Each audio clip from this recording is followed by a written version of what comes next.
Welcome to episode 182 of the official Gamestitch podcast. I am Ryan Walton. Today I'm joined by Matt Bowden.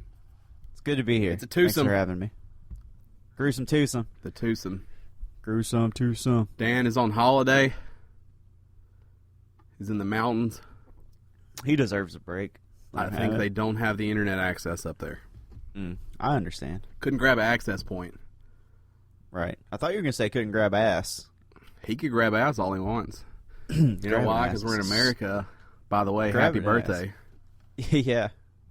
Oh yeah, shit, yeah. This is going to go on America Day. Yeah. Oh yeah, I like that. Yeah, happy birthday, America. Happy July 4th, listeners. Probably one of my favorite holidays of all time. Not for the fireworks, not for anything. Just for like the big middle finger that we toss up to That's why Europe. I like it so much. The big fuck you to the rest of the world. Hey, what's up? Hey, England, look over here. Yep. Check out this and fly a fucking bird. That's what we should do on 4th of July is fly a bird instead of a torch on the Statue of Liberty. I'll tell you what I like. I was leaving my neighborhood yesterday, and there's just flags up everywhere. Of course. And it gets me going. Right. It's like every other house is just flying the stars and stripes, and it looks damn good. Like it gets you as pumped as a cold beer and a Stone Cold Stunner? Well, I don't drink the beer. Gotcha. And I don't know if I could correctly identify a stunner. Dude, if you can't tell somebody what a Stone Cold Stunner is, I don't know if you're American. Okay, you grab their head from like the back over the shoulder, and then you jump down onto your ass.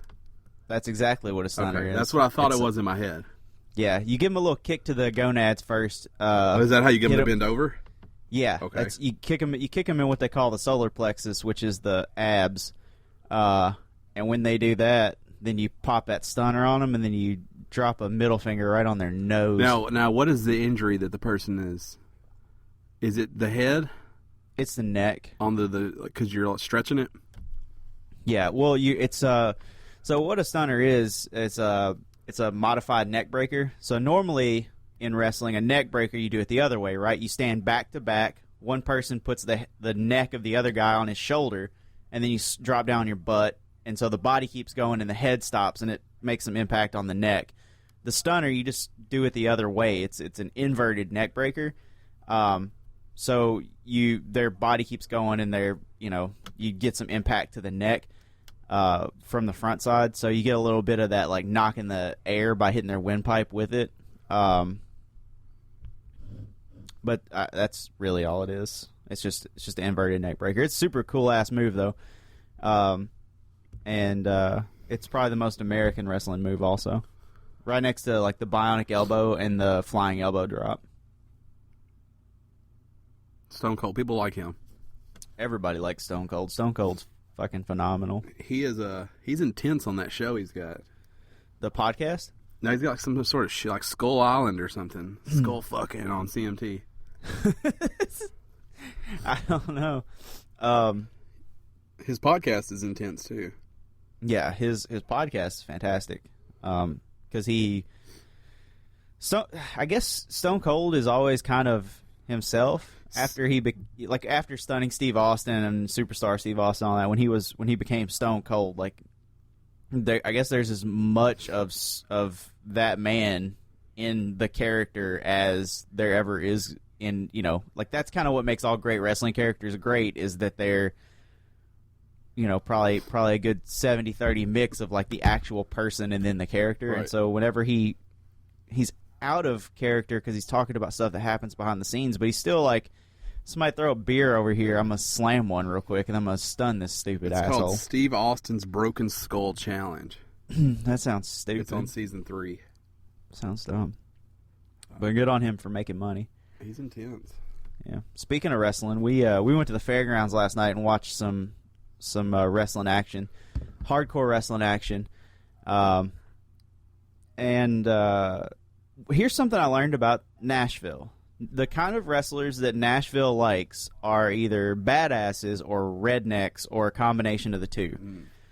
So, like, what I like in wrestling is a gimmick, right? Like The Undertaker or Vader or Doink the Clown or Chris Jericho, Dolph Ziggler, or Shawn Michaels, right? These guys that have these you have like a gimmick or this huge persona that comes out with you, right? But at the Tennessee State Fairgrounds, everybody's just whatever their first name and their last name is, and they're just the baddest ass dude there. So you just got a bunch of badasses coming out being badasses, and it's really boring.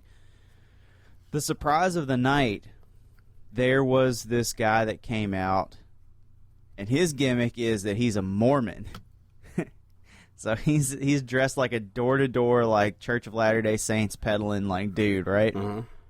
And he's got the Book of Mormon, he's got the backpack, he's got the clean haircut, the straight everything, and he fights some badass from Tennessee, and he wins.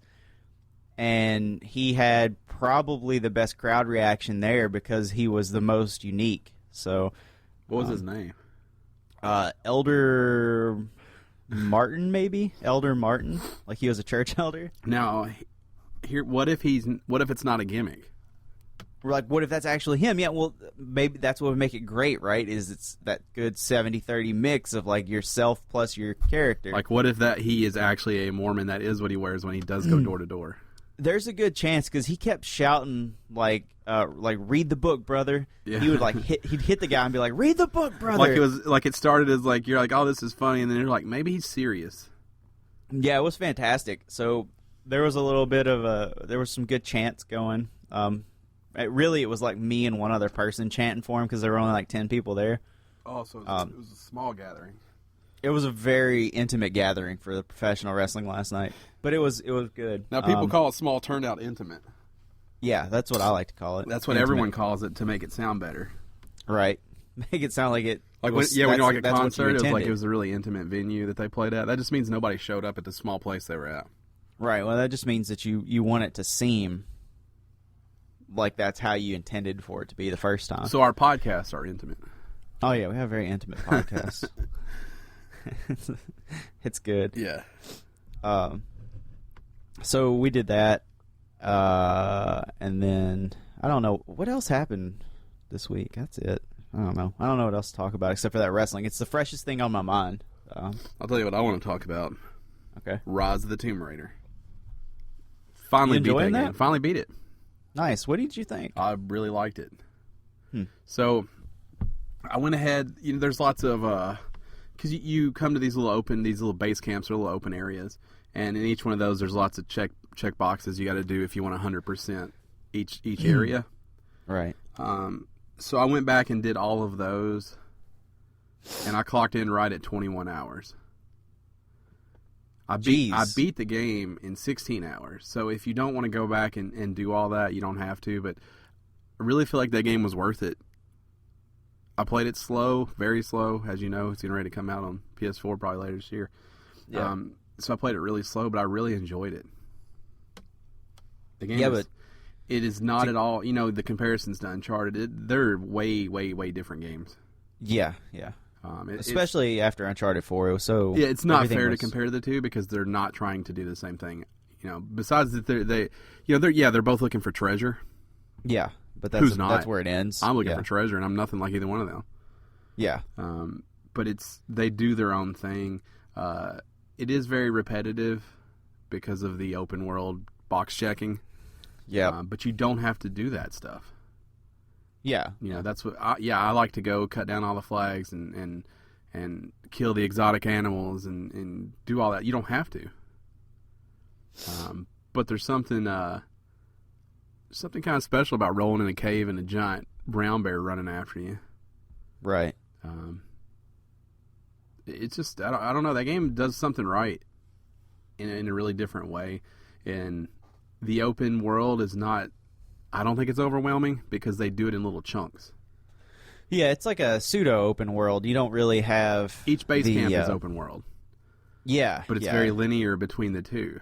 I wouldn't call it open world. I'd call it open area. It's like Uncharted's open area. Sometimes Uncharted 4 was open area, but but it's way bigger than that. Yeah. So the areas are like Witcher. Witcher's open area. Yeah. So more like that. But even less there's one way to get to everything pretty much. Oh yeah, so it's very like think of an open area with a tunnel between it to the next open area. Yeah. that's how it plays. But I think that's a good mixture for people who don't like the sandbox. Yeah, I mean that's what drew me to the last one was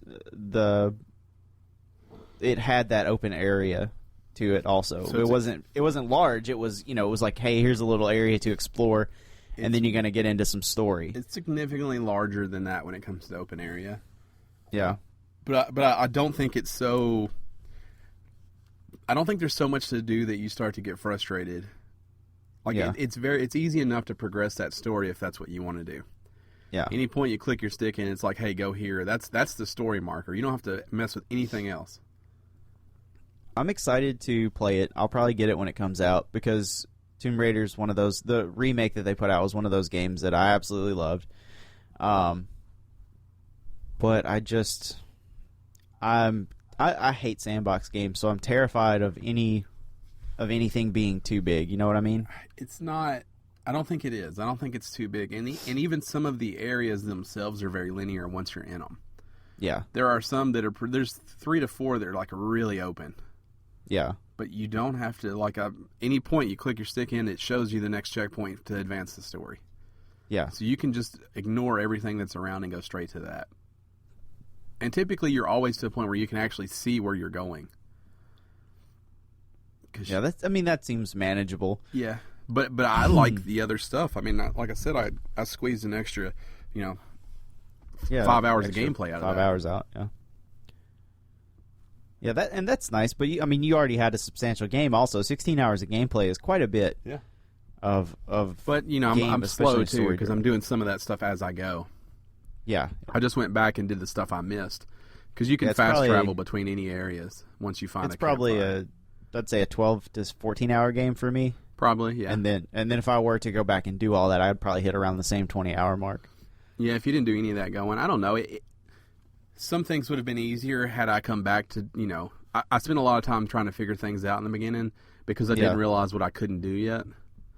Yeah. So it was kind of later before I realized I just didn't have some of the skills I needed to get some of the things. So playing through that game and going back and getting it if you care is probably the easiest. But like the documents and stuff are telling a story. So I liked grabbing that stuff as I went. Yeah. Finding the coin cache to be able to buy better weapons and buy different stuff. I wanted to do that as I went versus going back and getting it all after. Yeah. But that game is great. I should not have taken as long as I did to beat it because no one cares to hear me talk about it now. But it's really worth playing if you've skipped it. On Xbox One, you should go get it. I saw it on sale, I think for $30 this weekend. And it's getting ready to come out. The definitive edition will come out on PS4 this holiday. So yeah, or whatever they call it. That's the thing with gaming, though. Finish the game on your time. Especially we've got busy schedules. You've got a particularly busy schedule with you got a new household. You got a new. It was good. Yeah, it was good. Yeah, I think you did fine. We definitely pushed you through Uncharted just because we wanted to talk about it. Yeah. But I think I'm excited for you guys to play Tomb Raider though, to hear what you thought because I really thought it was a good experience.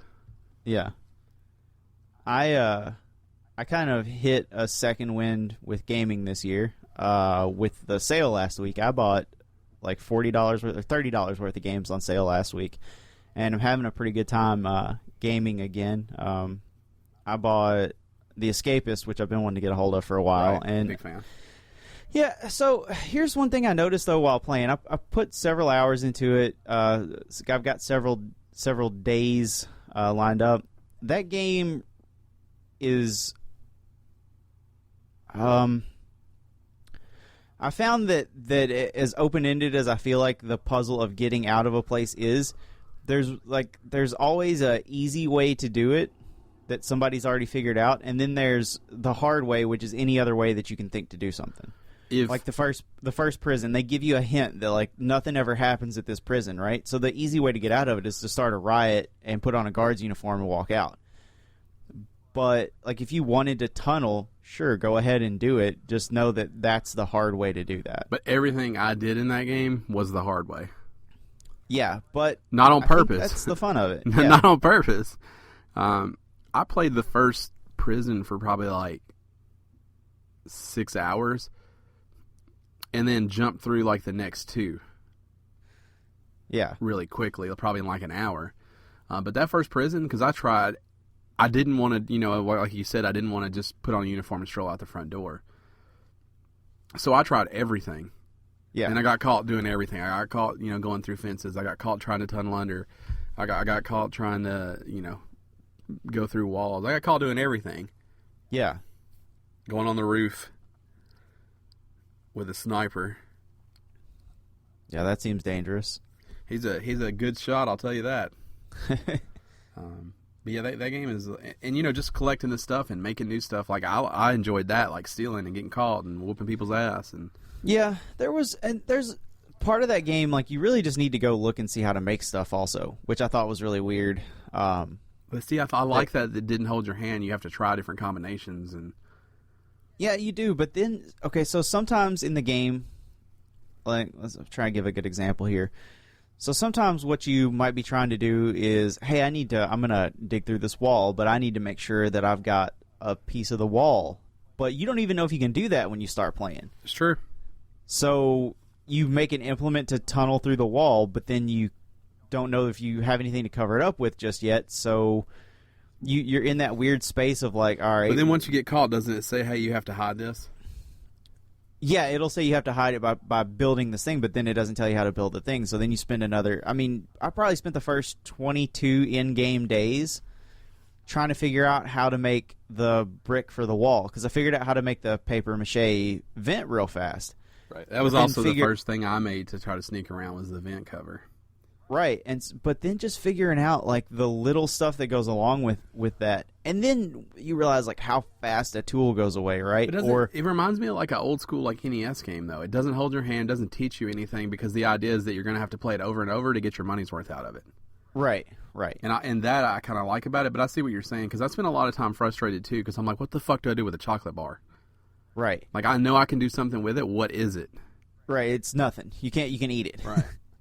It's so that you don't have to go to lunch and you can keep digging through the wall. Yeah, or you could trade it to people and, Yeah. Sometimes when somebody's pissed at me and won't sell to me, I'll just give them some stuff. Just give them a chocolate bar. I'll throw them a guard's uniform or throw them a shiv or something. And they're like, hey, appreciate it, bro. And then I can buy that screwdriver I've been trying to get. Right. So, it has its charm. It really does. But... And it does, by not holding your hand, it really gives you the idea of, like, how shitty prison is. Like, it really makes you feel like, oh, fuck, the routine of this. Like, I got to get up, I got to go to count. And on the first couple of days, you're like, this is charming, I get it. This is how a prison game should be. As you start developing a plan, you're like, if I have to get up and go to count in the morning, I'm going to lose the X amount of time to execute my plan. And, like, how can I skip lunch? And how can I skip working out? How long until you broke the schedule? Like, 7 days. Yeah, I probably did it for about 3 days, and then I was like, I tiptoe. Can I skip a shower? Yeah. Can I skip lunch? Going to the workout? Can I skip breakfast? Yeah, so the only thing I would go to was count. Right, I would go to count in the morning and count at night, and I would try to gather up as much food as I could. But every once in a while, I would go to to work out, right? Because you gotta get your health up. I would watch the cat videos. Yeah, you go watch cat videos. Mm-hmm. You do your job. That's the only thing I never skipped on was doing my job. Well, so here's the thing: you get fired, so then you don't have the responsibility. And then there's job posting boards, and I could never figure out how to get another fucking job. Right. So I don't know if the game is just broken or if you just have to wait until it lets you get another job. But I got fired in my first playthrough, and I could never fucking figure out how to get another job. Well, what I did was, so if your job at first, and this is nothing in the game, like who gives a shit, right? You're washing uniforms. You're washing prison uniforms and guard uniforms. So your first thought is, well, let me take a clean guard's uniform and I'll just use that to my advantage. But if you keep it in your inventory and you get caught, they take it away from you. So you very quickly realize like how important that job is, because if you need that guard's uniform, that's the easiest way to get it. Or you just roll like I do and store it in everybody else's stuff. Right. Every single other person in that prison for me had a clean guard uniform in their stuff. Right, but they're tossing cells too, so you can't really rely on that. Right, so if they grab one, though, I know that I've got others. Right. So I was very tentative to keep my job. Like, it made sense that I needed to have that. And that's pretty quick once you get efficient at laundry. Yeah, the laundry was really. You just got to remember not to have anything in your inventory. Right, because you have 2 going and 2 ready. You grab the clean one, you move the other one over, you pop those up, you're ready to go. Yeah. It's like 4 loads and you're done. So, there was that. And, then I tried to... I think the last thing I attempted was to... I built a shovel, and I started to dig through the floor, and I covered it up with the table. And then the next morning I went to count, and then I went right back to my room. I moved the table, and I went down into the tunnel and started digging. And when I came back out, there was a guard standing there. And they're like, oh, you got to cover this up. And I lost everything I had. So I haven't played since. How do you cover it up when you're in it? You don't. That's the trick. So when you get out, there will be a guard standing there. So when you get ready to tunnel, like, you have to make sure that you're going in for the long haul. You got to have, like, 15 shovels and all that shit. Oh, so, when you go in, you've got to get out. Yeah, like, when you go in, you've, like, really got to start digging because unless you, like, come back up during count or during exercise, like something where all the guards are gone. If you watch the time, you can come back up when all the guards are gone and you can cover it back up. So I did try to tunnel and I didn't make it. Same kind of deal. I think I came up and there was someone there. Yeah. I go through fence, put the fake fence up. But again, you got to pay attention because you'll get shot. Yeah, it's a very weird game. So I got that. I got some other stuff that I was interested in, but that was probably the biggest one. Swindle is the game that I can't stop playing that I picked up that was on sale. That's like Downwell, one that I get addicted to very quickly because the repetitive nature of it it's so simple, but it's so skill-based satisfying. Mm-hmm. That idea that all you're doing is a heist, right? You got 100 days, which means you have 100 lives in game, and you're just trying to get as much money as you can by the end of it. But you also have to spend the money to do upgrades, like if you want to double jump, if you want to be able to hack computers, if you want to be able to do all this stuff. So you get this really cool system of money's important for the end game, and at the end of 100 days, you better have a certain amount. But you also need it to be able to take on bigger heists and make more money. So you have to spend some of it as you're making it. It's real easy to die, and it's always your fault when you die. Right. So it's cool because you don't have to necessarily. I don't know. I think I paid $4 for it for a really cool heist game that is kind of stealth but kind of balls to the wall and really great art style, and I think that's probably the one that I'm most in love with. But I think The Escapist is probably the one that's the most interesting in gameplay. I'd like to see the programming on that. I'd like to see the logic behind it. It's weird how you get locked into what I thought it did a really good job. You get locked into the routine, just like real prison. Like when I first started, I'm like, I'm not worried about anything but getting out, but you can't. Like you have to make counts, and you have to go to the gym. You have to, you want to shower after that. You have to watch the videos. You have to do your job. Like there's not a whole lot of time in between that to do the things that you need to do to try to get out, like real prison. Right. Like you fall into that routine even when you're like, fuck the routine, fuck the man. Like you don't. Like, right. I was very curious, like how long it would take me to, like, lazily stop trying to get out and just fall into just playing the game where you're just in prison. Yeah, there were a couple of days where I just did the routine. Like I really didn't do anything except for like go to count and go to lunch and go to exercise and go to the job. Like there were a couple of days where all I did was the routine. Yeah, that's what I think is maybe the most interesting about that game is how I went in with a mindset I'm going to get out of prison, and after playing for a couple hours, I was kind of just an inmate. Yeah, and you don't mean to be. No. You just kind of accidentally become one. Well, yeah, because some of it is necessity, and some of it is like you just get. I think because it doesn't hold your hand, sometimes you don't know what to do. Right. And the first time that you get, that you get in trouble with the guards and they take all your stuff, and the first time then you get gun shy. Yeah. That's when you fall into the routine. You're like, shit, they're going to take this, this razor blade shiv that I just worked an hour on trying to figure out how to make. Maybe I should just go to breakfast instead. Now, the other thing that happens, though, is once you're in for a really long time, you go the other way. Right. And you just start beating the shit out of guards in the open. You walk by and hit them with a soap sock. Yeah, because you don't give a shit anymore. Right. Like there's nothing you're going to do to me that hasn't already been done. Send me to the infirmary. See if I care. Yeah, bring it, asshole. Right. Because that definitely happens too. There was a point where I was whooping everybody's ass in the prison. Yeah, I got thrown in shoe a few times. That actually, I think that may be how I did get out of the first area. But it's like I didn't want to get out that way. I tried every other way possible, right? Unsuccessfully, and then I just turned into this hard ass in prison, where I was just like actively whooping guards' ass, whooping everybody's ass, and then finally it just got so bad that I couldn't walk by two people without them fighting each other. Right. And I just strolled out the front door wearing a clean guard outfit. That's how it should be. Because, you make the copy of the keys. Are you there yet? Yeah, I mean, I figured out how to do most of that stuff. Yeah, so you're making the keys that allow you to go from place to place. Yeah. But again, I'll tell you a pro tip also. Shut your ears if you don't want this pro tip. All right. Go ahead. Where you're watching the LOL cat videos. Yeah. There you can knock that wall out there. That's how you go out on the roof. Right. The back wall of that. Also, if you knock that back wall out, you can just fill that thing up with shit that you throw on the ground and put the brick up, and it'll never disappear. That's good. That's a good way to get some extra inventory. Yeah, so I kept all kinds of stuff that I really didn't want to lose. So, like, if I had, like, an upgraded shovel or anything that I just, no way possible I ever wanted to lose, I would throw it in there and just go get it when I was ready to use it. So let me ask you this question. Does anybody ever pass through there? No. Because it's I know the area you're talking about. It's a keyed door. No one ever goes through it. Good to know. You just take that wall out.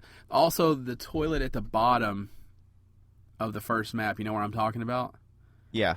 It's like the toilet for everybody. You can store things in there too, and I've never had them disappear. As long as you don't put so much in there that unless you overflow it, I've never had them disappear. Right. Well, because they don't toss that. Right. So you can fill that up also. There's a lot of ways to store stuff. Yeah. That don't require you to get your ass beat when they find it. Right.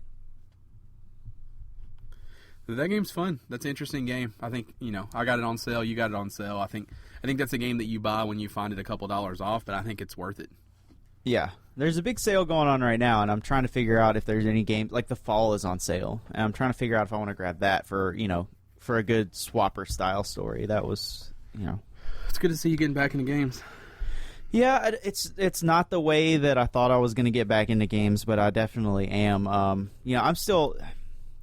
E3 this year didn't do much for me, and I think AAA games aren't going to do much for me going forward. I think, I'm going to buy my WWEs. I'm probably going to end up getting Gran Turismo, even though I don't want to, but I think I'm going to end up with The Last Guardian and probably not much else for quite some time that's not like a downloadable small indie title in the vein of, Downwell and Escapist and stuff like that. Don't forget Tomb Raider.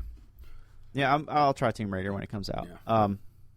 But I don't think there's a lot that I'm going to be getting into, like, big games. I think Metal Gear Solid 5, like, really burned me bad on games that I love letting me down. And so it's going to take a while to slowly dip my toes back in. Plus, there's life. Ricky's taking a new job, and Ricky is my fiance. I hope to God our listeners understand that at this point, because I talk about her every week. She's taking a new job, so we're getting to a station in life where living in an apartment we're probably pretty quickly going to be out of this situation.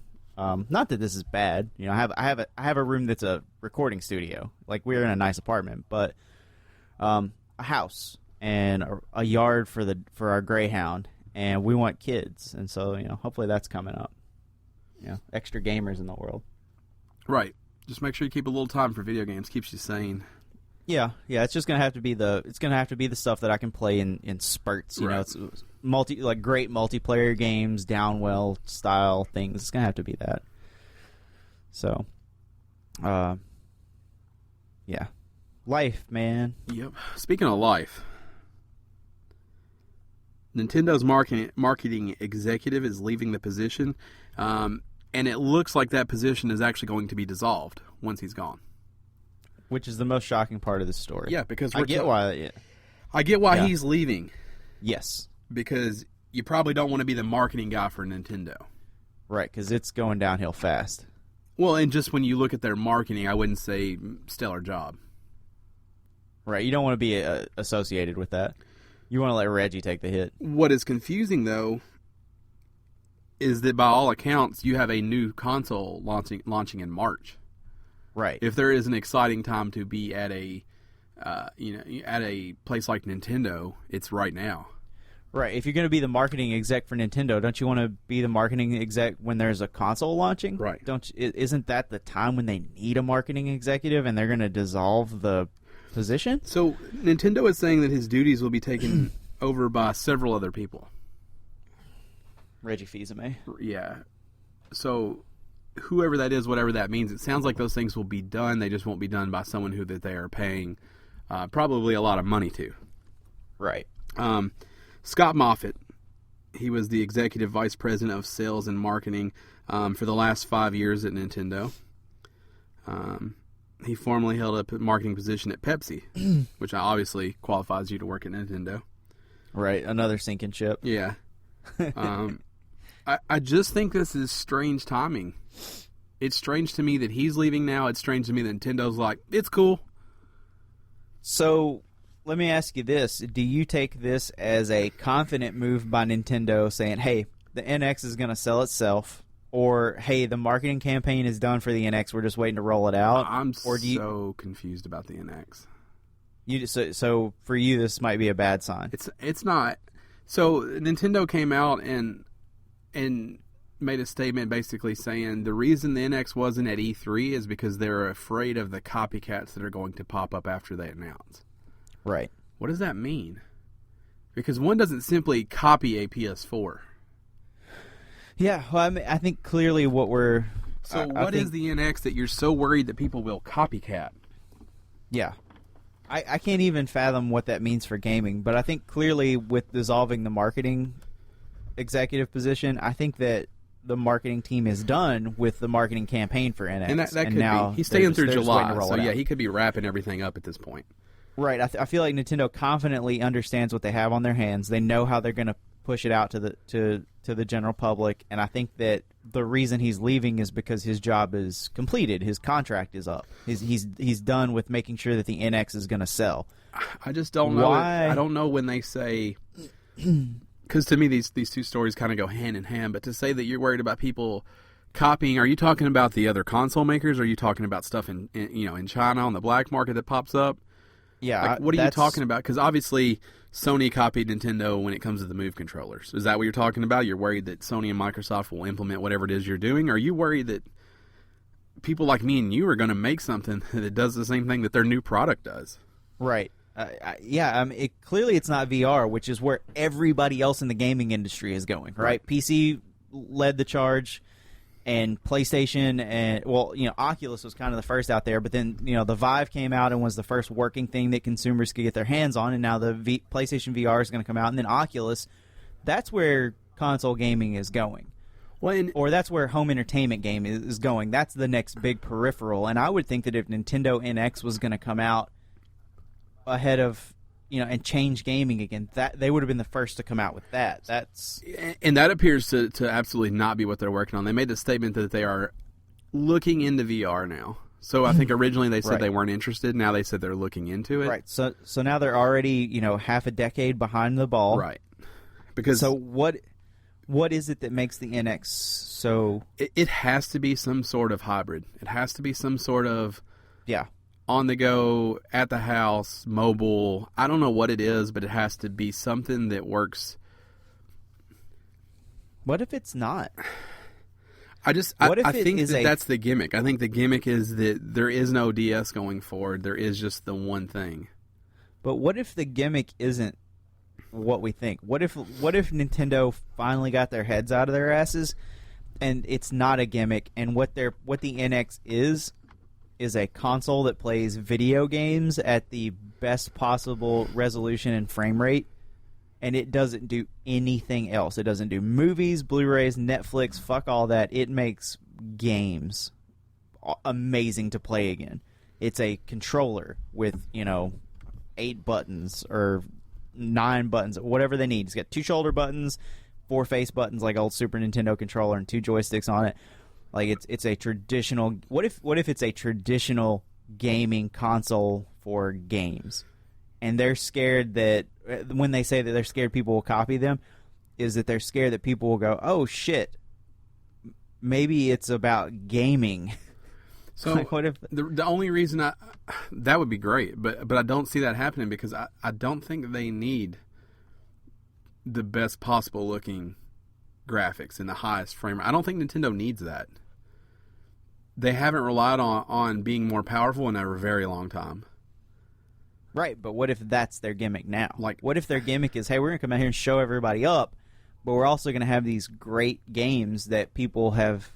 We're like, what if the NX comes out and like it has Resident Evil 7 and Call of Duty and all these third-party titles come out on it and they look better than all the other consoles, and then they drop Zelda, Mario, Metroid, Donkey Kong, and their lineup on top of it. I think that would be. I think that would like what work. The GameCube was supposed to be, like just a powerful gaming console. But there's a lot of rumors pointing to the use of a cartridge on this system. Right. Which I think people freak out when they hear cartridge. So when you say cartridge nowadays, you're just talking about a memory card. Right. An SSD, right? Right. Like a solid state drive that can hold, like a 500 gig SSD is, like a couple $100, right? Yeah, we're talking about though, like just a memory card that you would be popping in, some sort of flash memory that you're popping in. Yeah, absolutely. You can make that cost $60, yeah, and have it be infinitely large if you can make it cost. I just don't want people to freak out and think we're talking NES cartridge. No, yeah, that's not what we're talking about. Several terabytes. So if they're doing cartridges, which there are rumors that point to that, I think that's cool too, because I think there's something to that. I think it. There's something to physical media, like old school. Nintendo tugs at the heartstrings better than anybody. Yeah, and bringing back cartridges. My argument has always been since the Wii. My argument has always been release the Nintendo Entertainment System. Right. Just take all the shit away from it. Release the Nintendo Entertainment System. Cartridges, that weird gray color with the black and red, like it was in the 80s, man, when there was first a home gaming console. Take it back to that, but make it what people expect out of the games today. Make the experience what we expect today, but make the console experience what it was, what made it great originally, And Nintendo's in a position where that's doable, and that just the nostalgia factor would have a lot of people buying their console. I would buy that. If the NX was a throwback to cartridge gaming, but new games like HD games, like the way that we know games when we're looking at the TV, but it was a throwback to the experience of like putting a cartridge in the system, turning the power on, grab a controller, and it just fires up. Everything's ready to go. It's a save state on the cartridge. There's no, bullshit to it. Like that's interesting to me. That's enough to make me spend my money.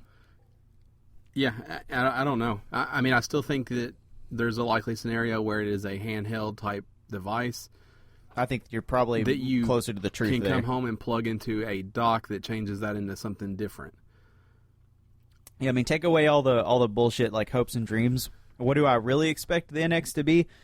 A new version of the DS that has HDMI outputs and a wireless remote that you leave when you get home you connect it to the HDMI cable and it can receive the response from the controller and it outputs to the television. That's what I expect. So what breaks that for me is that they keep showing this weird pattern where the entire screen, the entire object is a screen, and your buttons are actually in the screen. Yeah, but that can't be possibly anywhere. And I don't know how that would work with the plan of everything just connecting up to the TV. I don't know. Well, if they do that, then you have a controller that just connects to that console via Bluetooth. And maybe that's how they plan. Maybe the thing's gonna be backwards compatible, and that's how they make it work with the Wii U. Yeah, maybe. But I would think that console, the handheld that you bring home, you put it beside the TV, you put it in a docking station, and now it's the Nintendo console in the living room. But you also just pick it up and take it with you, and there's no need to buy a DS and a Nintendo home console they anymore. like They're one and the they same. like their backwards compatibility. Yeah, but I mean that's why they have the Nintendo Store, right? That helps with backwards compatibility. But you look at the GameCube, it had the Game Boy Advance reader you could put on there, which was their way of kind of bridging the gap there. So what if you could link this thing up with the Wii U as a replacement for the gamepad? But if you buy it by itself, you buy it by itself, you can hook it straight to the TV and use like a Pro controller with it, or a gamepad controller from the Wii U, and it works as its own console and it works as its own DS. But for something like that to work, I'm afraid it's not the there's no way it's a powerhouse. Right, it's not the powerhouse you're hoping for at that point. Right, but we've also just discussed like really how powerful does it have to be? It has to be as powerful as a Wii because that's all anybody gives a shit about for Nintendo's as far as their fidelity, right? So, I mean, I think maybe backwards compatibility becomes not as much of an issue for them on this one because Microsoft's the only people hanging on to that. PlayStation's moved on to the point where, hey, if you want it, it's available for download, but otherwise, let's move forward. Except for their fucking remasters and remakes and stupid shit like that. But I think Nintendo is probably in the same direction as Sony with that because they'll do a remaster when the console first launches, but they do a lot on the virtual arcade. There's a lot on there. There is a lot on there. I just don't really wonder, need to go back and And the Wii U library is not just filled with gems, but there are some. Yeah. There are 10 to 15 games that absolutely should be played, and I guess it may be hard to justify backwards compatibility for that. Yeah, or I mean, best case scenario, it's all tied to your funky ass Nintendo ID. If they verify your purchase right there, just give you a free download of it for the NX. I mean, I hope right? so because games like Splatoon Right. deserves to have a future. Yeah, and maybe that just means Splatoon 2. I don't know, but that game absolutely deserves to have a future because it's probably one of the best things to come from this generation.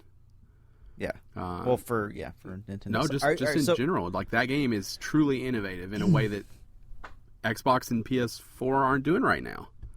So let me ask you this: if it came to be that it was a handheld that doubled as a home console, is that something to make you want to buy that Nintendo console? I'm gonna buy this thing no matter what. I mean, if it peels, if it peels oranges, right?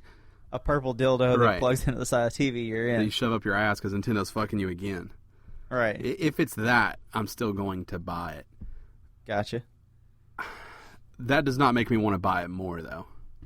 Yeah. What you talked about at first, while I think it's clearly pie in the sky, that would be the thing that would make me want to buy it more. Yeah.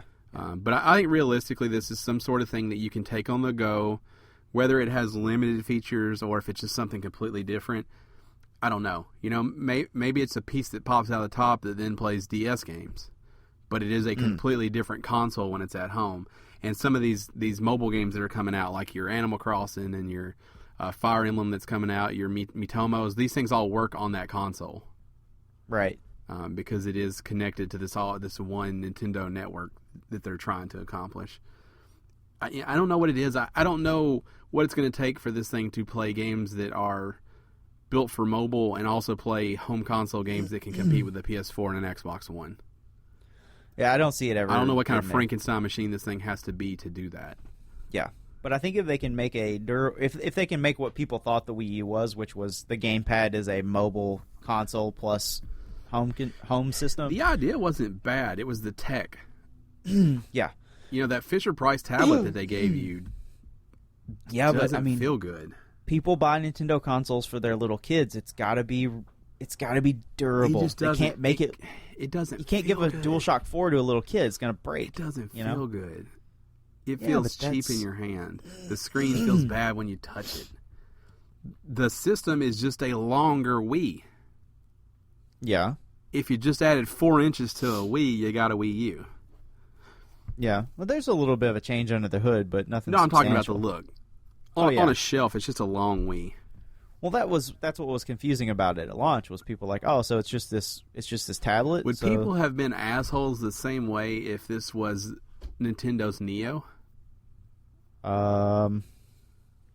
If this was a Scorpio, because so let's this wasn't. If it was the Wii U upgrade, the Wii U in Plus. the same generation, no, I think it would have gone over better that way. Because this, so they're on a really tight window now. They're getting ready to launch a new system.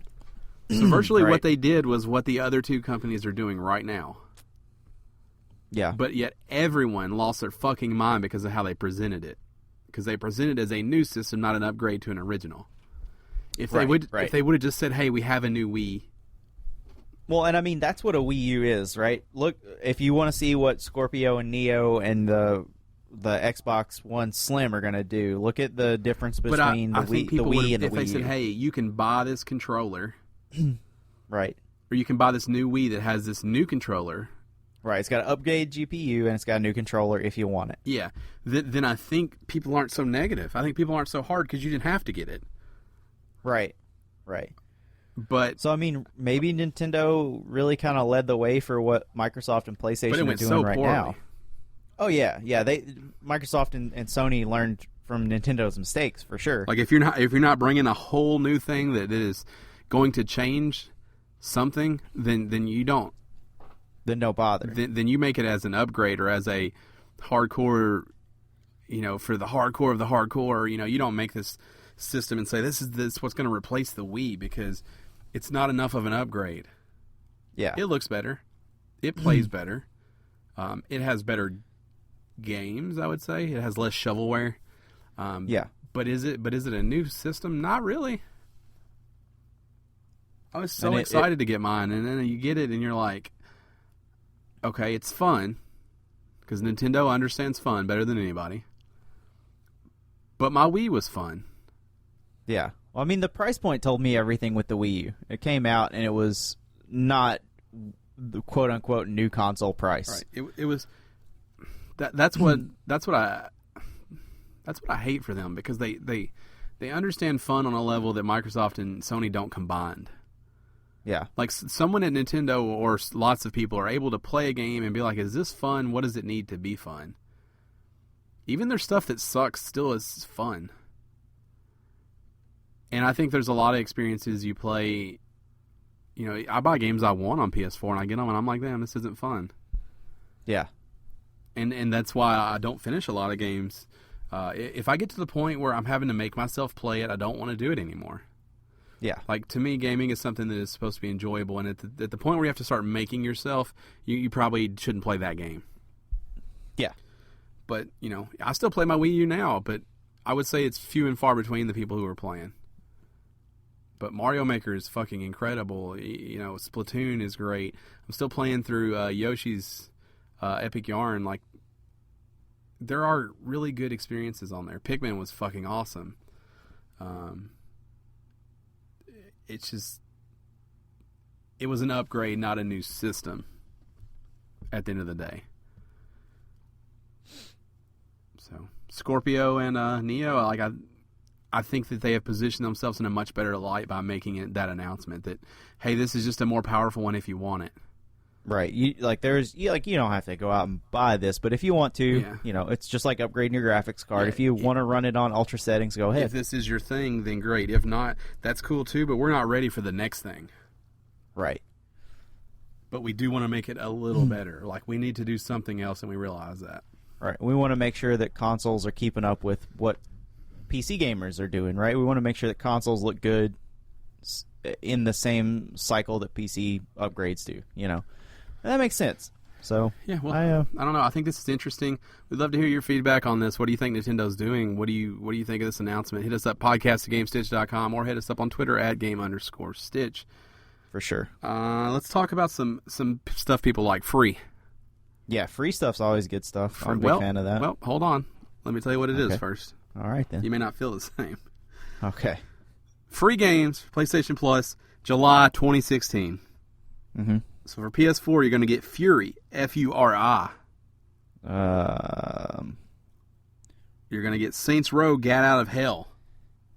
There's another one I don't really want to play. For PS3, you're going to get Call of Juarez, Bound in Blood. No. And Fat Princess. Fantastic game 9 years ago when it came out. Exactly.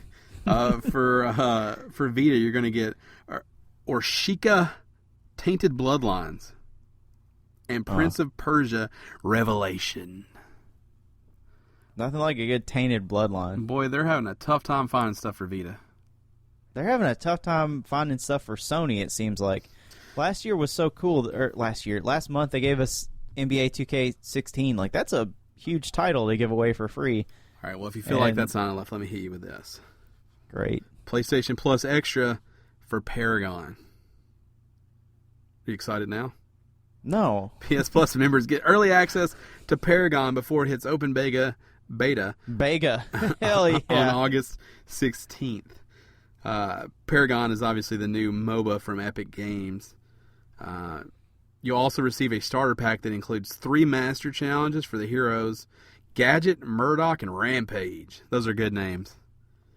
Yeah, in 2001. 2 unlock skins, XP boost, emotes, deck slots, and more. It's a $40 value, all yours for free. Thanks for being a PlayStation Plus member. Dude, nothing like a deck slot. Man, I love a good deck slot, if you know what I'm talking about. Right. Slot for that deck, dude. Yeah. That's where I park all my emotes. Right there in the old deck slot.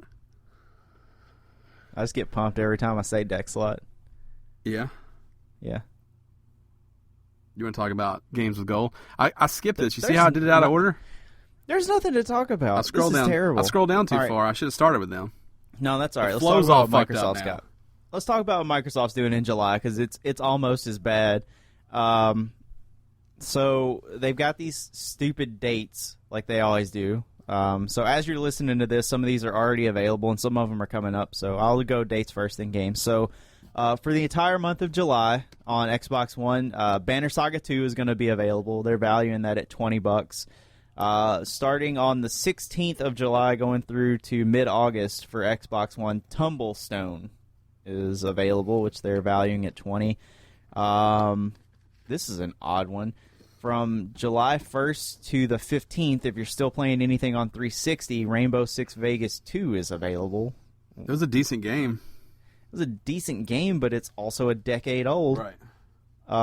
And then from the 16th of July through to the end of the month on 360, you can get a hold of Tron Evolution, which is actually a fantastic game. And that's the one free game that's coming out on both consoles that everybody should play. Tron Evolution is a fantastic video game. It's so old too, though. It is. That game's like 15 years old or something stupid now. It's not that old, but it's every bit of. It's like 6 years old. It's every bit of 6 years old, I would say. Yeah, I think Tron Evolution came out in 2009. I think that was ahead of it in 2010 or late 2009. Now, I don't want to go into a deep discussion. Do you think they use the dates to keep games from getting skipped over? So if I could go on right now and get Fury and Saints Row, I'll probably only play Saints Row. I'll never touch Fury. If in 15 days Fury unlocked, I would be done with Saints Row already. There's a chance I'll play it. Nah, because here's the thing that I do with PlayStation. I just go and download everything. I put it all in my library first, and then I just play it if I want to. So if they had it staggered like that, I would forget to look at the middle of the month. Yeah, that's what I think also. I would just forget. Yeah, I mean, I just add everything to library. Yeah, that's exactly how you should do it. Yeah. It's interesting. Yeah, it's an odd strategy that Microsoft takes. But I mean, they got to do something different. At least Tron Evolution's available. What do you know about PlayStation Vue? I know that I was really interested in it when it first got announced, and much like PlayStation Now, I lost interest once it became available for everybody.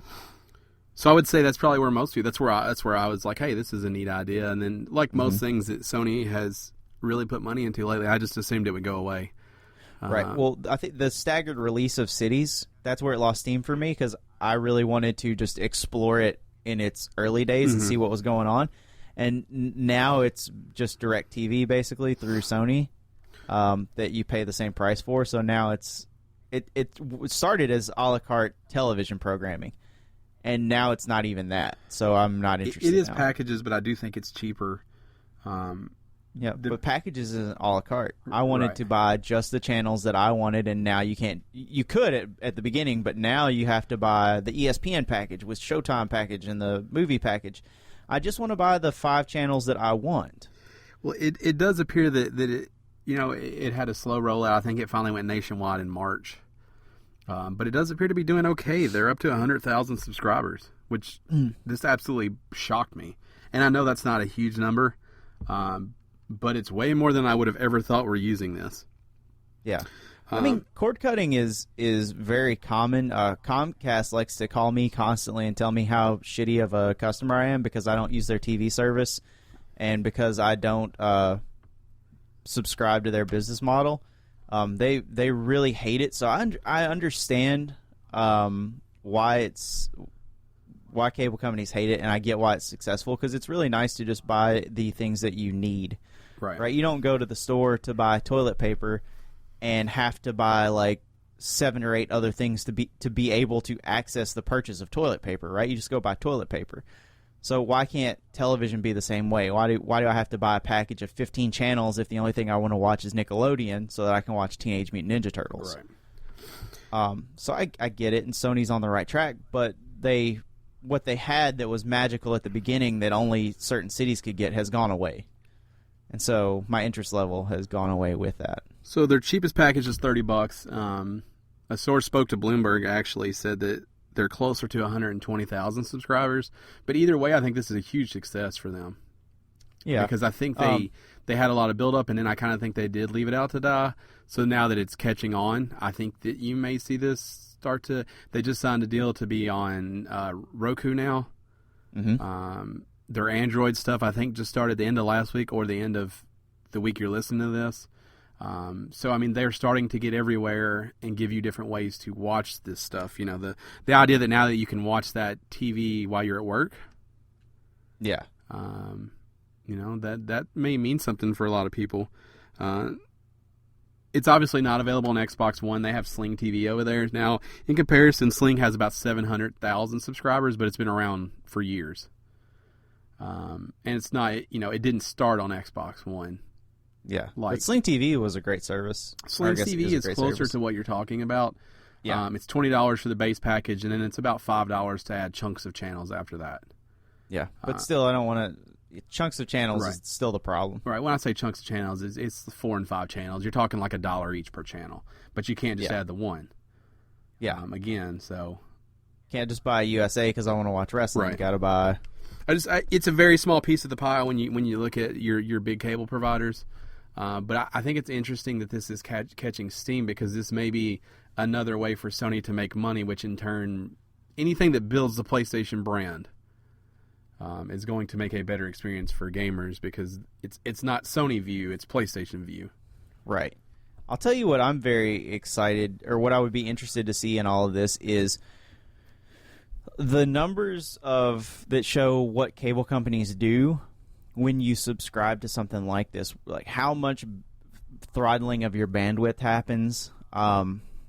Comcast in the Nashville area has a 300 gigabyte limit per month, which doesn't seem like a lot, but when you watch exclusive, like we don't have a TV package in our house, we just do Netflix, Amazon Prime, HBO Go, and PlayStation Network. That's what we have, right? So we stream things that way.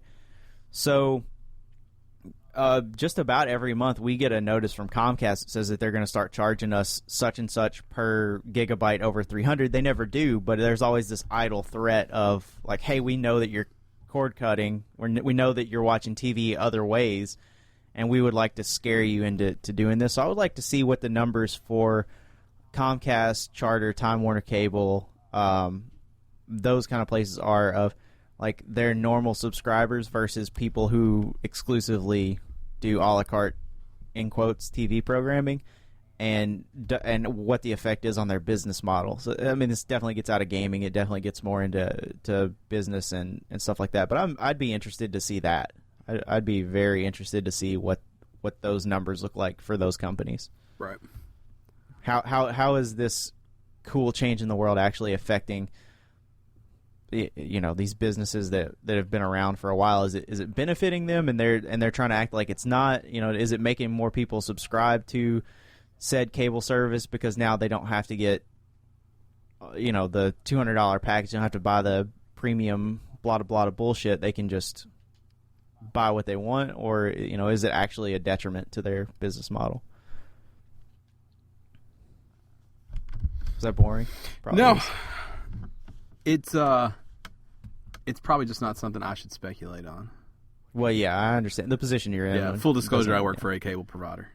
Right. So I probably shouldn't speak on that, but I think PlayStation Vue is interesting.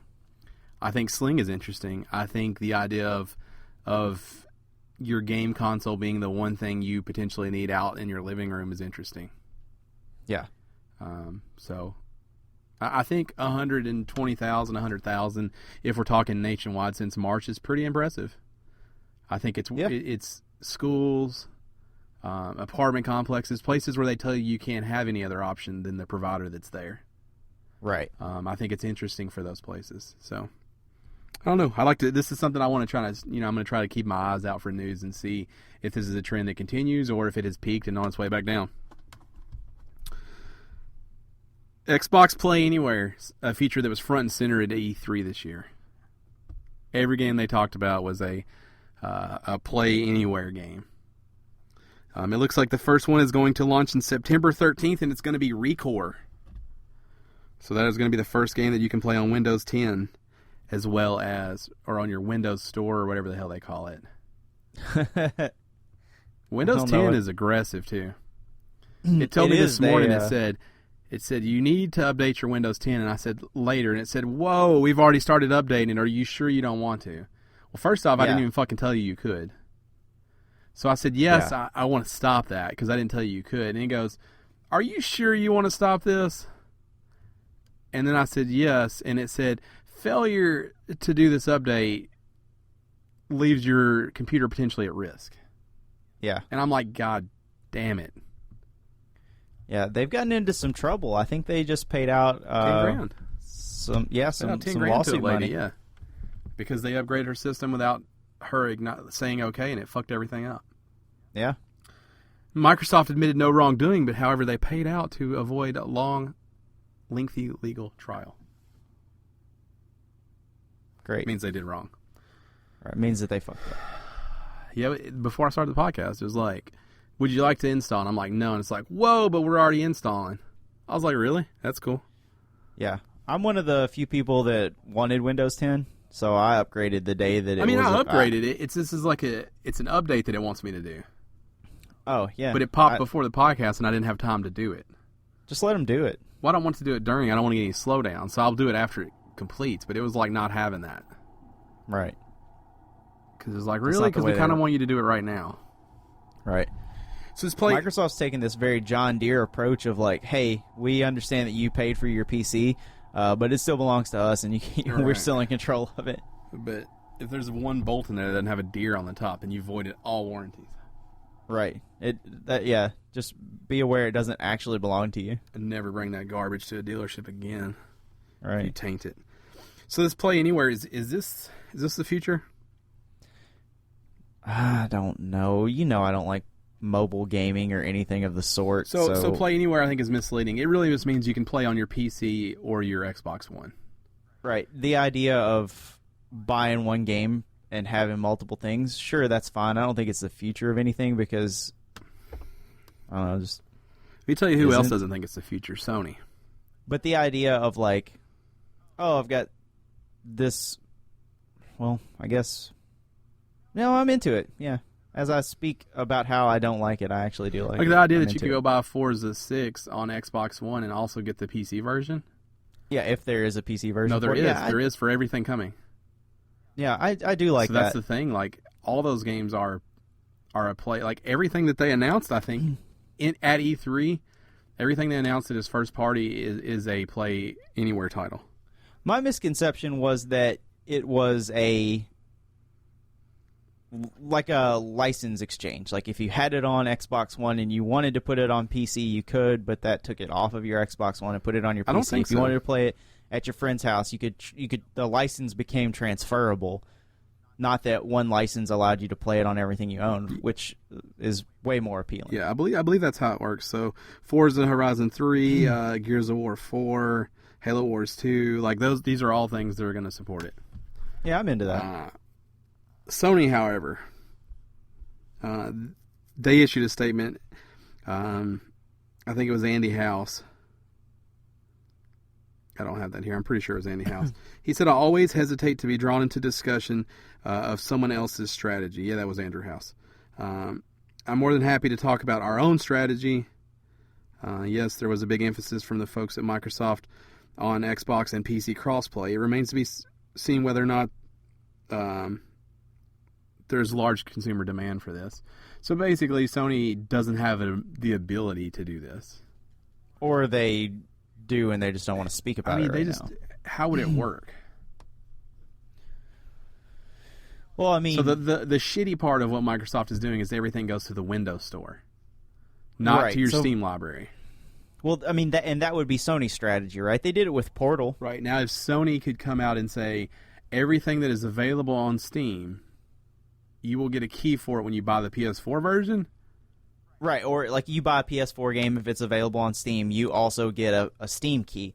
They did that with Portal on PlayStation 3. If you bought it on PlayStation 3, you got a Steam key for the game. But that's less red tape because you're talking about Valve, though.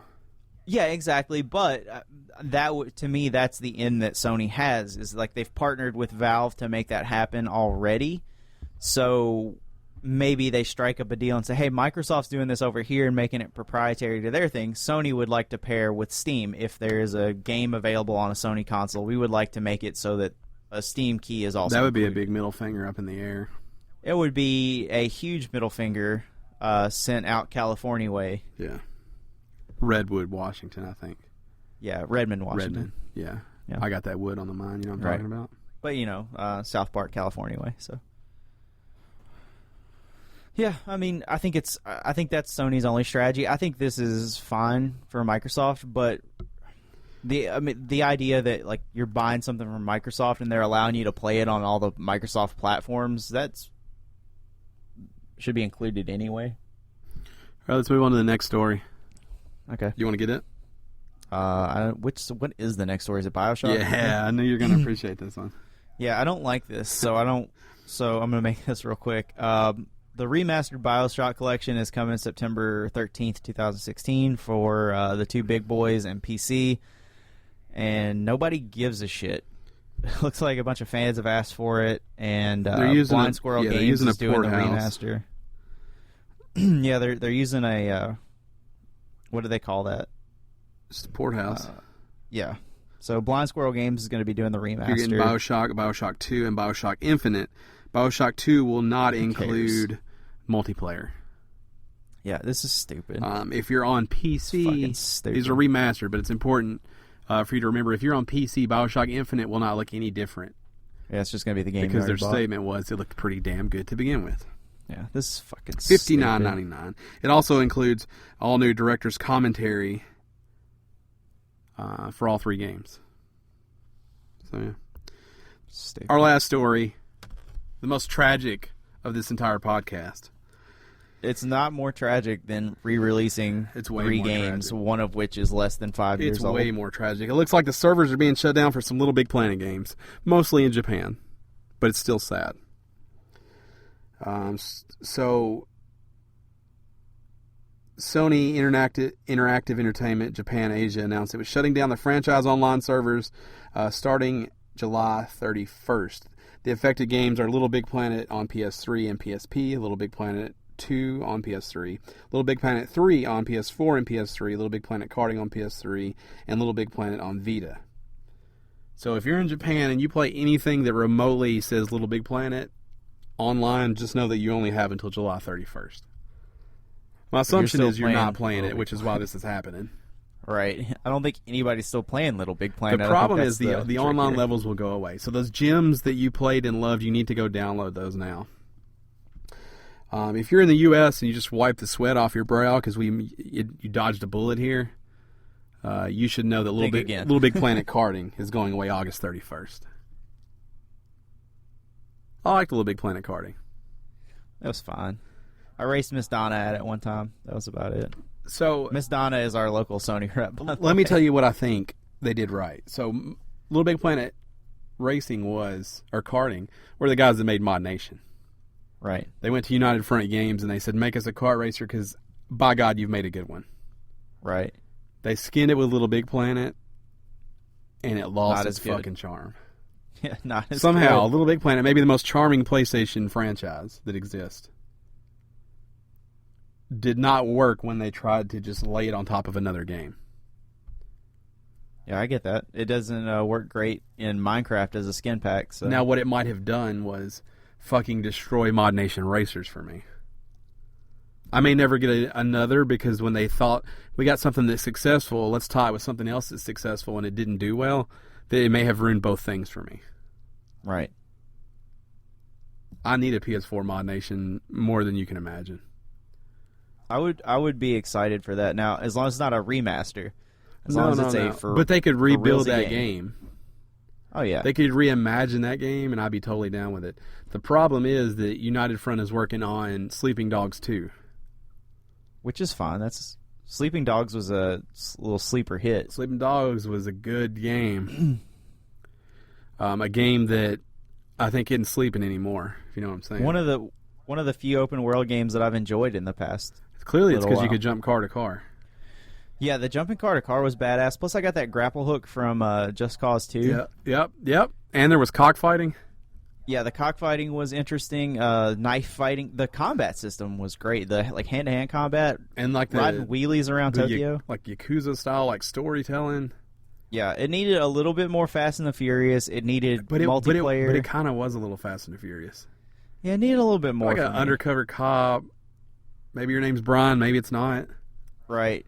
There definitely was a guy in there named DK. Yeah. I don't think that wasn't his exact name. You know what I mean? Yeah, that game was kind of like shitty action hero story, which is what I want out of that kind of game. Yeah. If you haven't played Sleeping Dogs, that game's like $20. Go get it, and support United Front Games because if things go well enough, maybe I'll get another Mod Nation. Probably not gonna happen. They may be a Vita version. And people still play that game. When I get on, last time I loaded up Mod Nation on PS3, the fucking lobby still had people driving around everywhere. Because it's probably the best kart racing game to ever come out. So I'm like, they have to see that those servers are still getting love. People are still to this day making new tracks. Yeah. Yeah, you gotta look up. You gotta look up from all these zombie games you're making, Sony. Make a kart racer. Yeah. They've got Mario Kart on that other system. Maybe you get you one. Mod Nation's way better than Mario Kart ever thought about being. Mod Nation was fucking good. Incredible game. Man. Are you back? I'm just reminiscing. Yeah. And then I had a thought. It's my week to do Gone But Not Forgotten. Okay. My favorite segment. What if it was Mod Nation? Okay. Is it too soon, you think? No, man, that's a good one. That's one that people miss, too. Right. So, Gone But Not Forgotten, if you're new to the show, that's where we reach back in our gaming past and we tell you about a game that you should have experienced. The reason why you should experience is totally up to us. It's irrelevant. It doesn't matter because we're going to tell you about it either way. So I'm going to use Mod Nation because I think it's safe to say one of my favorite games of all time. You remember how hard I played that game. Yeah. I mean, you were in the freaking commercial for the game with one of your levels. Love that game. So, I still check to see how my tracks are doing periodically. Still to this day. Probably once a month I just check to see how they're doing. And how are they doing? I mean, the one's pretty good. It's 50,000 downloads now. Right.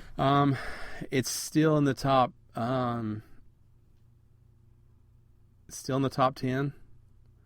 Now on Vita, I'm number 2. With Atlantis or Amazon River Run? With Atlantis. So I remastered it for the Vita, your favorite thing. I remastered the track with new icon and everything, but I was able to get on there right at the very beginning of that game, where the original Atlantis, If you have Mod Nation, you haven't played my track, you're a piece of shit. Or you probably have played it and you just don't realize it. The Lost City of Atlantis, or one of its many fucking clones, because people are pieces of shit. You try to give people a peek behind the curtains, and what they do is they take it and they steal your fucking ideas. Right. I left the track downloadable. I wanted people to see how I made it. What they did was download it and then immediately re-upload it. Right. So I'm listed as the original creator, and they're listed as the remixer. Right. Reposters. Yeah, assholes. AKA. Grade A assholes. So anyways, I was able to get the remastered up really quick on the Vita. So it says, I think I actually put Atlantis Vita is what it says for the title. It's still called The Lost City of Atlantis, but you know the little icon. See, I was the first person to spell something. Right. In the picture. In the icon. I used pipes to spell out The Lost City of Atlantis. The real reason the track was successful. It's clickbait. For the title. Yeah, the clickbait. Right. I wrote people in with that, and then when they got there, they're like, hey, there's something to this. Because to my knowledge, also the first person to flood an entire track. Right. But on Vita, I was there at the beginning, able to get that track up early. So I think I want to think it's number 2, or at least it was last time I checked. So that's my game. United Front Games. There is a PS4 Mod Nation and there is a Vita Mod Nation. Both of them totally worth playing. PS3. PS3, yeah, sorry. That game is awesome. It's got a fun trophy list, very obtainable platinum at the time. Might be hard to get now because you have to get some people to download your stuff. But it had a little something for everything. You could make tracks. You could make the actual racer himself. You could make the cars. I had a pretty fucking sweet Optimus Prime that I rocked for a long time. I had a brilliant Metal Gear Solid Snake with the cardboard box race car. Yeah. Dan made Oliver Queen. Yeah. That was probably the most robust created anything, like create a character in any game ever. I had, remember Powder? Yeah. I had me, but I forgot to change the skin tone, so he was just white. This is powder. Just powder. Which I used for a really long time. I had the badass golf cart that was part of the pre-order bonus. Yeah, nobody else had that. I had the airplane. I had all the pre-order bonuses through means that which I will not communicate. I know how you go. And love that game. If you haven't played Mod Nation, you shouldn't just watch a video. You should really try to find a way to play that game. I think it's been free before on PlayStation Plus. Probably. I mean, it's probably free if you just walk into a GameStop, honestly. Yeah, if you have a PS3 hooked up, you should find a way to play that game because it's pretty awesome. And you should definitely play. I'm going to give a shout out to Amazon River Run, the Lost City of Atlantis, and the Alpine, whatever I had that was called Alpine. Alpine Prison or whatever thing. It's called like Alpine something. I don't know. It's good. That though. one was wackadoodle. That was the one I didn't. And I'm going to give a shout out to Sneak Attack version 2.10 or something. Search for Sneak Attack version and you should find it. Sneak Attack was a great made by a friend of the show, Howard, a.k.a. Marshall 205. The Marsh. A.k.a. Epic Dirt Dauber back then. Yeah. If you're looking at who it was made by. PlayStation 3. That game, Old Epic Dirt Dauber. Now you can find a brilliant track by Tolhurst, by Dan. What's it called? I don't know, but if you search by creator, you should be able to find it. If you play that track, make sure you send him a message. What was the track called? Do you remember? You don't remember? I don't know. You can just search by his name. Can you tell me about it? Because I'm not going to go. He put the signs telling you which way to turn on the inside of the track. I remember this. I do. With just enough room to lodge yourself between the guardrail and the post for the sign. And then have to reset your car when you were stuck there. It was like he's never played a racing game his entire life. I can't tell if it was that or if he just wanted to be the asshole that he is. Right. You think he like schemed for that? I wouldn't put it past him. Right. But virtually unplayable in a game where you drift around curves. Right. Because you drift into what is a perfect wedge and then have to reset your car. And not you, everybody.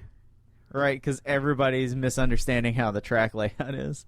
So 4 people slide around there, 4 people reset. You drive 100 yards, 4 people slide around, 4 people reset. Dan traded the game in shortly after that. Right. The embarrassment. I get it. God damn it, that game was good. Remember I had I don't know if you were still playing, I had like the Caterpillar dozer thing that I had. No. God, it looked good.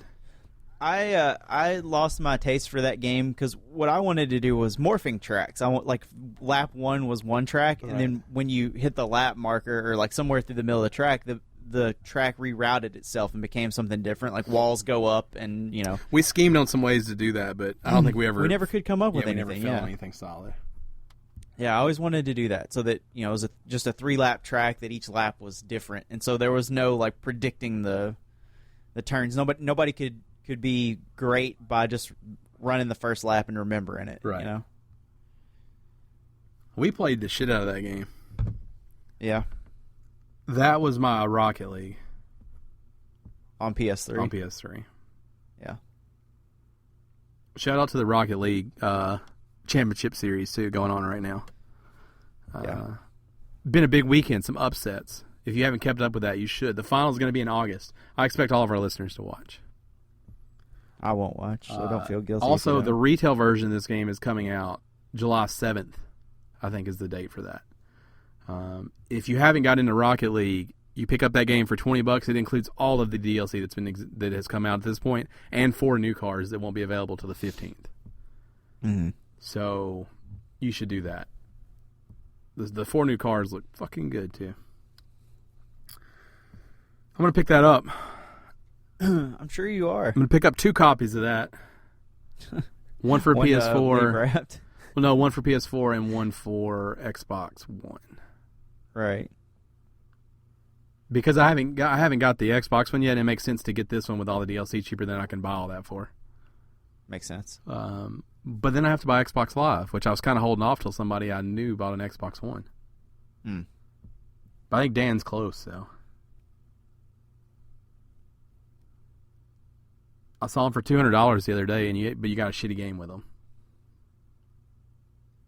But $200 is pretty cheap. It's hard to beat, yeah. I think it came with like a Just Dance or something like that, though. Yeah. A Madden. There's like 3 games you could pick from, but they're all stuff like where you're like, eh. Just Dance, dude. It's chosen for you. I do have a Kinect now. Why? I mean, because I want to be like Xbox. Pause. Right. Xbox. Give me Xbox Live. Mm-hmm. Xbox, be a PS4. That's the best thing it could do. It's real nice during Netflix to be like Xbox pause and just go drop a quick deuce and come back. Mm-hmm. Never need to worry about the fact that my controller turned itself off because it still takes fucking batteries. Right. Not even a concern. All right. It's been the show. You got one final thought? I don't. Do you? Sure. Hold on. Let me do this the right way. Okay. Be sure to follow us on the social medias.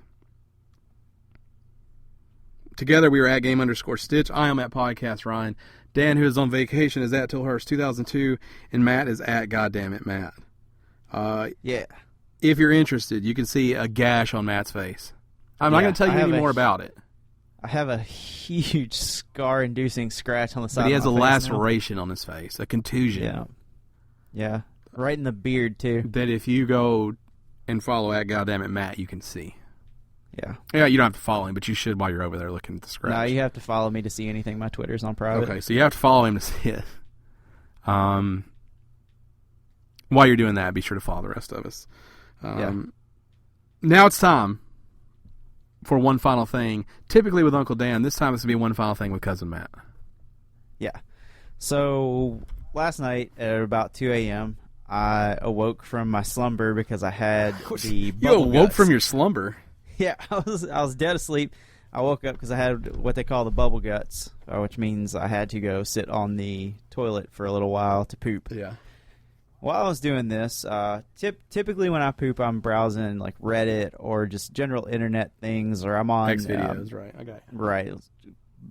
Quick shout out to Kinda Funny because they need our fucking support. I'll read a Kinda Funny article or watch something on their website or listen to a podcast. And I was scrolling through a Reddit thread that was talking about commonly mispronounced words. I'm sure everybody knows where this is going. The pronunciation for .gif file format came up. I think I talked about this recently. And Kinda Funny did a segment on this also where Greg Miller pretty adamantly explained that it is pronounced GIF because that is the way that people pronounce it now. But I just want to point out that it's GIF. It's GIF because that's the way the creator intended to pronounce it. It's GIF because G and I together make a G sound, a soft J, or I guess a hard J, just a GIF, right? Instead of a GIF. But you're not giving GIFs to people, like GIFs with a T on the end. Right, but they're not giraffes either. Like right? thanks for the gift. I'll return the favor. Right, but it's not a giraffe. It's a giraffe. It's a GIF. And I understand what you're saying. I'm not saying that's wrong, but they will forever be GIFs for me because GIF doesn't sound natural. But they're GIFs, and here's the other reason why they're GIFs is because they're also jibs, not gibs. If you play games like Unreal, when you shoot somebody and they explode into body organs. It's jibs, like giblets and gravy. Jibs are the internals. But I'm okay of like with it being wrong. Like a fowl. Yeah, well, here's the thing that I decided last night, and this is my one final thought. If you're going to say that it's GIF because it's graphical or graphic, well, the first word that makes the acronym is graphic, right? So that's how people go, well, that's how it's GIF, right? Because it's graphic. You make the sound for the thing. If you're going to call it GIF, you also have to be the asshole that calls it a JPEG, because I'm not against that either. JPEG, the P stands for photo. I'm not against JPEG or photographic or something like that. But photo. So if you're going to say GIF, you have to say JPEG like an asshole. No, I think you're wrong about that. I think JPEG is not an asshole. No, I mean if that's going to be your argument, I think if you also stare have someone to in the say eyes that. and say I sent you a JPEG. Right. They're you also have to say giraffe and all the other words wrong for the rest of your life because you're wrong and you're stupid. But you can't say gift anymore. You have to say gift now. You can because if you say GIF, you're the person pronouncing it correctly, so you understand you have to how say to pronounce gift. words. You're like, here, I got you a gift. No, you say GIF because that's how you pronounce it. No, I'm talking about when you get someone a gift. You have to get them a GIF now because the GI you're saying has to be a hard J, so you don't give gifts, you give GIFs. I'm saying if you're going to mispronounce GIF with GIF, you need to go ahead and mispronounce everything else. You can pick and choose the words you want to mispronounce. You can't. Oh, yeah. You can't. I know people who mispronounce things who are very aware of it who continue to mispronounce it because that's how they like it. Do they not feel stupid? I understand mispronouncing something on purpose. No, I don't think they feel stupid. I think that's how they prefer it, and they don't care enough what other people think. Yeah, but that's okay, so let's be clear. Education and pronouncing things properly and being correct is not a thing that you do as a personal preference because you don't care what other people think. But if you go say GIF everywhere, all you're going to have to do is explain this to people who don't give a shit. But GIF is what it is. Yeah, but GIF people aren't going to care, and you're the one that's going to seem like an idiot for having to explain it. I've noticed this is a problem in younger folk who didn't use the internet as quickly as the rest of us did, which it confuses me about you because we're on the same timeline. But it has always been GIF. It has never been anything else but GIF, but it seems to be that people from about the age of 27 going younger... It's always been GIF for me. ...missed the pronunciation on this. Always been GIF. Always will be GIF. That's dead wrong, And if there's 10 people in front of you and you say GIF, they're not going to understand what you're talking about. And I don't care what age bracket you pull. They will. You might get one. GIF is the name. You might get GIF is the one. word. No, just remember you got to say JPEG from now on, like an asshole. And you have to say GIFed. No, if you pronounce it correctly, you get to pronounce the rest of the words correctly. No, but your argument was that the GI sound is a hard J. Then it has to be for everything with GI. No, that's not true. If that's your argument here.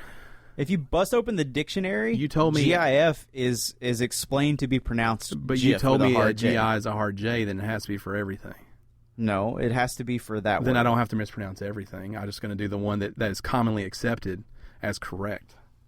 But that's not correct. Commonly accepted. Commonly accepted doesn't mean anything. More accepted than the way that you're pronouncing it, which is like peanut butter. That's like when people say, instead of saying core, they say corp. Right. Or corpse. It's stupid. It doesn't. It sounds like you're uneducated when you say it the wrong way. You hear, or like when somebody means to say awry and they say alry, or when they mean to say when they're looking at the word Q and they don't know, then they go QE. Definitely. Or when there's all kinds of them. All kinds. Yeah, I don't hear a lot of that. All kinds. Another one that gets me is applicable. I hear it applicable constantly. Okay, I hear applicable sometimes. Right. This is another one that drives me bonkers fucking crazy. It's applicable. Like application, applicable. But I hear like not applicable. persona. That's one that I hear a lot. Yeah. But again. But it's persona. I don't know. It's persona for me. Dictionary, bro. It's persona for me. No. Words aren't something for one person and not for the other. That's why there's the dictionary. But I would say a majority of the people... Dictionary is somebody's just writing the dictionary, though.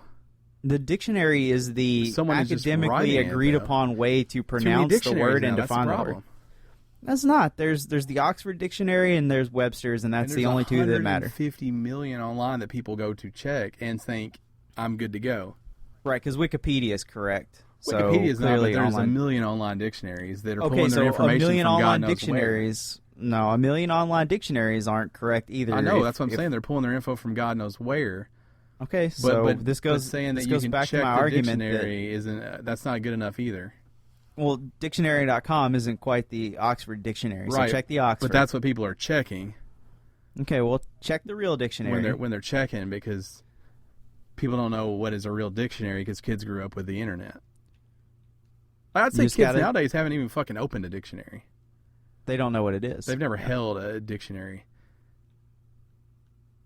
Never like opened it to be like, wow, look at all these fucking words. This is every word. And they wouldn't know how to pronounce half of them when they saw them anyway, so it doesn't... Yeah. This is all of the words. They wouldn't have a fucking clue how to say half of them because they say stupid things like GIF. GIF. I think you mean GIF. No, it's GIF. GIF is peanut butter, which I like. Crunchy or extra crunchy only, though. Right. GIF is also the... whatever GIF stands for. I can't remember. It's something like it's interchange format, graphics interchange format, or graphical interchange format. I can't remember exactly what the I stands for. I like it as GIF. But anyway, this has been episode 182 of the official Gamestitch podcast. However you listen to this podcast, be sure to rate us iTunes, Stitcher, SoundCloud, YouTube, iHeartRadio. If for whatever reason this podcast isn't on the service that you like to use, please email us podcast@gamestitch.com and let us know what it is, and we'll take care of that for you. We are on the Google Play Music Store. You can find us on there. You can listen on there. So if you have an Android and that's how you prefer to listen, we are up there. I did listen to an episode to make sure everything was legit. So just be sure to rate us. Tell your friends, tell your family, tell your coworkers, tell strangers on the street, as long as they have a mobile device to listen to this podcast. Mobile? Mm-hmm. I thought you would appreciate that, given the last... My God. Given the last section that we just had. Who are you, dude? You get a mobile phone. Yeah, sure you do. You get a mobile phone. Phony. Phone. Mobile phone. Or is it Seems a right. Pahony? It's definitely a Pahony. A mobile Pahony. Yeah, that's right. That sounds like a pony, which I like. And a mobile pony, the best kind of pony. Well, I don't... Yeah, sure. A pony that's not mobile, no good. Do you understand that? Yeah. I didn't understand that I misunderstood something to begin with. So don't you understand? A horse that doesn't move, no good. Right. That's what are you using that for? Just for looks, man. You can't buy a horse for looks. Oh, dude, you clearly haven't been to the Wild Horse back when they had horses just hanging from the ceiling. Live horses? No, there was. I'm talking about horses. live ones. All right, well, If you hung a live one from the ceiling, it'd be hard to feed, and he'd be shitting on everybody. That's probably true. I think you understand just from like a health codes that they're not going to be able to keep that place open long. Right. This is interesting. I'm going to end with this note. I went to a restaurant, and so we post the scores down here in the Tennessee. We post the scores that they get whenever the health department comes and does their walk, their audit, their check, whatever it's called. Right, there's a little... There's a yellow piece of paper where they write their score. Yeah, and it'll say, 84. Right. And you shouldn't eat there. Right. Here's what's interesting, though. I went to a place the other day, and they had one up, and it said 96. And I'm like, that's not bad. 4 points probably happens. Beside that is posted a piece of paper that says follow-up. Oh, no. 84. Oh, shit. What the fuck happened? God. You've been there. You know what it takes. Because you were a 96. Right. So then I had a lot of questions. Is it that the first visit you know about and the follow-up you don't? Yeah. So were you only a 96 because you prepared? Right. I don't know. You were a 96 because you got a heads up? Maybe. I'll tell you, I'm not a big fan of the follow-up score at all. If they had to come back, I don't like that. Why did they have to come back for a 96? I don't know how it works. Right. If you have knowledge of that industry, podcastgamestitch.com, because I don't get how it works. All right. Tell me why I shouldn't eat at a Taco Bell with a 97%. Also, I ate at Taco John's last week. God damn, you still shitting? No. This has been episode 182 of the official Gamestitch podcast. Good night. Good night. It's a brand new Taco John's. Where's it at?